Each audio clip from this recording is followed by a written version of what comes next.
Ladies and gentlemen.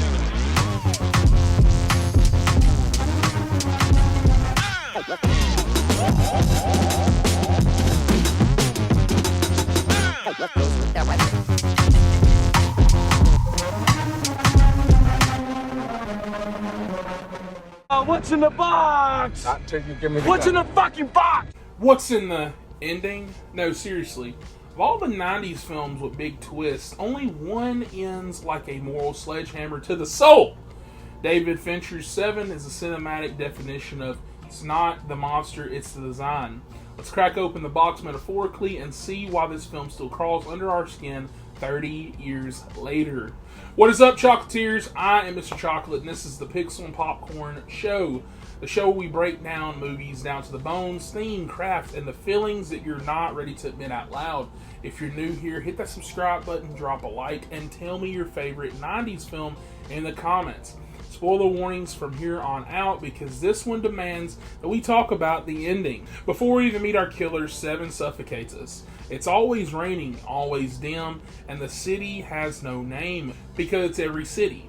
Production design turns apartments into mausoleums, corridors feel like arteries, and the camera stalks like a guilty conscience. Darius Khondji cinematography is nicotine, stained sodium bulbs, jaundice greens, asphalt blacks. You feel the grime on your teeth. Fincher doesn't introduce a mystery, he introduces a system. Detective Somerset, played by Morgan Freeman, is days from retirement, the guy who knows every rule of entropy. Mills, played by Brad Pitt, is the transfer with the flame still burning, optimism bleeding into arrogance. One looks out the window and sees patterns, the other sees opportunities. Together they're not a buddy cop duo, they're a dialect, cynicism versus hope. And then the first body hits, gluttony, and the movie quietly tells you its thesis. This isn't about who did it, it's whether evil can be domesticated by procedure. The film's spine is procedural, but its heartbeat is philosophical. Each crime scene is a sermon. Greed scrawled in blood, sloth with a year-long slow death. The killer John Doe curates tableau where sin in medium and message. What elevates this from gross out is great discipline. The camera suggests more than it shows, and Howard Shore's score pulses like a migraine, not a melody. Fincher then flips the table with a library scene. You have Somerset reading Dante, Milton, Chaucer, underscoring that this killer isn't random. He's literate, theological, punitive. That montage of illuminated manuscripts, dust motes, and metronomic swings is the movie's quiet superpower. It's cops doing homework in a world that rewards shortcuts. Then comes one of the most diabolical edits of the decade, Sloth. The spotlight reveal of a living corpse, the wheeze, the air fresheners, a haunted house built from police tape. Story-wise, it's Mills' first true crack. Theme-wise, it asks, what's more horrifying, the sin or a society that let this rot happen unnoticed? When John Doe finally turns himself in, Fincher stages it like a reverse exorcism. The devil walks into the light, hands up, fully in control. In the cruiser ride in the desert, Doe's monologues, but he's not charismatic. He's clinical. His thesis is society is so numbed by vice that the only way to make it look is through atrocity. Somerset rejects the logic, Mills rejects the audacity. That's the split. Wisdom that fears the abyss versus youthful practice that wants to punch the abyss. Here's the key. Seven doesn't ask, is Doe right? It asks, what does the system produce when a fanatic is disorganized? The answer is tragically a predictable failure. The city's machinery can't diagnose a moral cancer that it helped grow. Cinematography was done by Khondji. He shoots like the sun owes him money. The palace desaturated bruise makes every fluorescent flicker feel like more decay. Editing, Richard Francis Bruce cuts for the dread. Scenes end on a aftertaste, not the punchline. The iconic opening credits, spidery handwriting, flicker flame, scratched film are a visual thesis of obsession.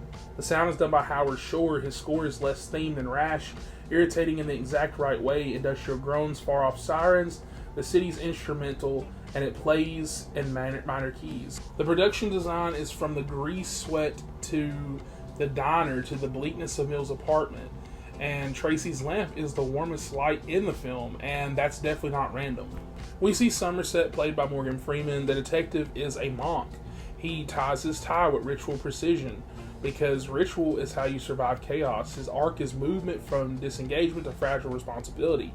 He isn't cured in the end, he just refuses to abandon the fight. Mills, played by Brad Pitt, is impulsive, sincere, combustible. Mills is the personification of I can fix it. He transfers to the worst city because he believes in impact. That belief becomes a weapon pointed back at him when he says, "What's in the box?" It's not just shock, it's the last grasp of optimism before it drowns. Then we got Tracy, played by Gwyneth Paltrow, the only honest warmth in the film. Her breakfast scene with Somerset is a pressure valve for us and a moral compass for the film.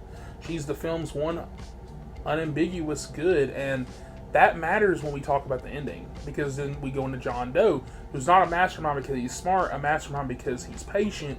He builds meaning the way a museum does. Curation, framing, lighting. The cruelty is the point, but the order is the trick. You see, Seven is not about sin in the Sunday school sense. It's about institutional exhaustion. What happens when a city stops believing that it can heal? The seven sins are less theology and more semiotics.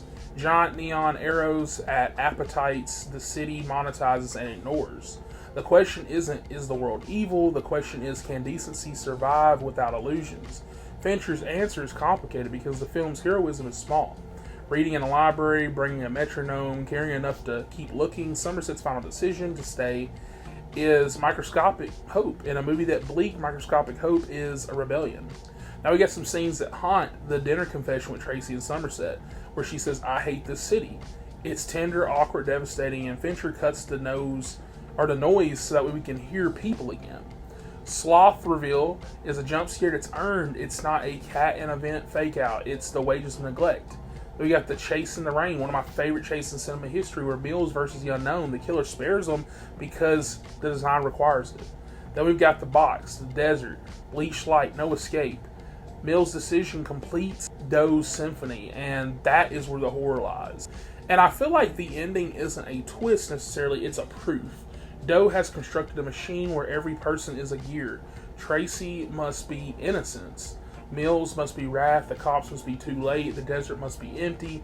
And the audience must be complicit because we want resolution, so we watch a man become the last sin to get it. Somerset's Hemingway's quote lands like a lifeline. The world is a fine place and worth fighting for.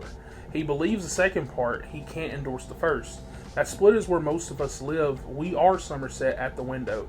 Not optimistic, not nihilistic, just responsible. Fincher's fingerprints are all over later cinema. The grimy procedural, the moral autopsy, the killer as a curator, but nobody has reproduced the permission this movie gives itself to withhold catharsis and still feel complete. Seven ends and you don't feel good and you don't feel bad. You feel obligated to look harder, to care longer, to not mistake cleverness for meaning. For me, Seven is one of those few films where I say it's straight up a masterpiece. There's nothing wrong with it. It's a 10 out of 10. Exercise in cinematic control. Every frame is intention, every cut is consequence. It's not fun, but it is vital because it respects the audience enough to tell the truth about how systems fail and how humans break and how tiny acts of endurance still matter. Drop your first Seven watch story below. Did you see the ending coming, or did it knock the wind out of you? If you like this deep dive, check out my other neo-noir episodes in the Pixel and Popcorn playlist. Like, subscribe, and share with that one friend who insists the 90s did movies better. See you next time, and bring extra popcorn and maybe a flashlight. You got what you deserved. He's alive! He's alive! Cocksucker's alive!